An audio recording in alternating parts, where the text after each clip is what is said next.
Oke. Daon nih. Atau cakap ya.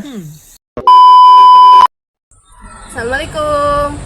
Kalian tahu nggak sih, zaman sekarang banyak yang mempermasalahkan soal pajak, zakat, dan permasalahan ekonomi. Dan kalian tahu nggak sih, pada 1200 tahun yang lalu sudah ada yang membahas tentang permasalahan tersebut. Dan yang membahas itu seorang ulama loh, bukan pejabat. Bukan pejabat. Bukan pejabat. Bukan pejabat. Bukan pejabat. Namanya Abu Yusuf. Sekarang mari kita sama-sama membahas pembahasan tersebut selama 5 menit. Yuk kita sama-sama simak penjelasan di video kali ini. Tengok nih, tengok. Kalian tahu nggak sih siapa itu Abu Yusuf? Kameramen tahu nggak? Jadi Abu Yusuf itu lahir di Kufa pada 113 Hijriah dan wafat di Baghdad pada 182 Hijriah.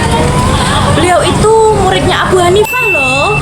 Beliau itu pernah menulis kitab termasyhur, yaitu kitab Al-Kharaj yang pernah ditulis khusus untuk Khalifah Harun ar-Rasyid. Kitab tersebut membahas tentang tata cara negara mengatur pajak, zakat, dan distribusi kekayaan rakyat agar tidak sengsara. Beliau juga menulis beberapa kitab di sela kesibukannya.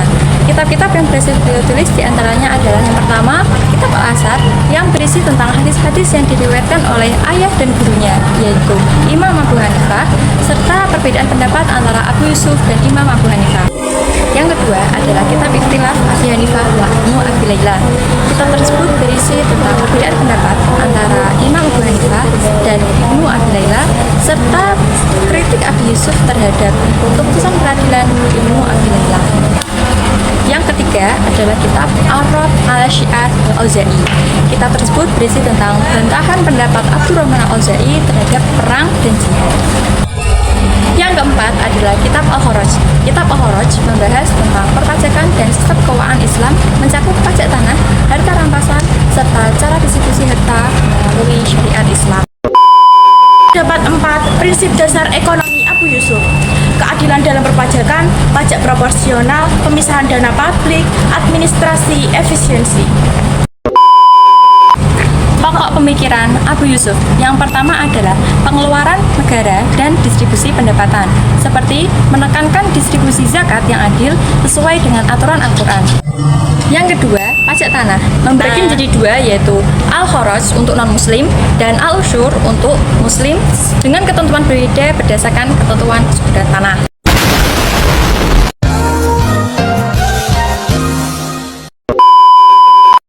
Yang ketiga, administrasi pajak tanah, yaitu menekankan pentingnya status kejelasan hukum tanah. Yang keempat adalah pajak atas produk, mendukung pajak proporsional atas hasil pertanian atau mukosamah. Yang kelima adalah zakat. Zakat sebagai instrumen keuangan negara berdasarkan Al-Quran dan hadis. Yang keenam, jizyah, pajak bagi non-muslim sebagai bentuk perlindungan negara Islam. Yang ketujuh, ghanimah dan fa', pendapatan dari rampasan perang dan harta yang diperoleh tanpa peperangan. Dalilnya, Bismillahirrahmanirrahim. Fa'lamu annama ghanimtum min syai'in fa anna lillahi khumsahu walirrasul walirrasuli walidil qurba wal yatama wal masakin wa ibnas sabil in kuntum amantum billahi wa ma anzalna ala abdina yaumal furqan yaumal taqal jam'an wallahu ala kulli syai'in qadir. Yang ke-8, mekanisme pasar, menentang intervensi pemerintah dalam penetapan harga berdasarkan ajaran Nabi. Demikian penjelasan dari kelompok 5. Tapi tunggu dulu. Tapi tunggu dulu, jangan terburu-buru. Sebelum bertemu, kita beli jamu.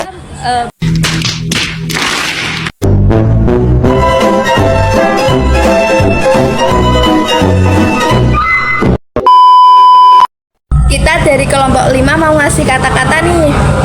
Keadilan adalah dasar kekuasaan. Jika engkau menegakkannya, engkau akan membangun negara. Tapi jika engkau mengabaikannya, engkau sedang menggali kehancurannya sendiri. Dari Abu Yusuf dalam kitab Al-Khuruj. Terima kasih sudah menonton dan mendengar video kelompok 5. Wassalamualaikum warahmatullahi wabarakatuh.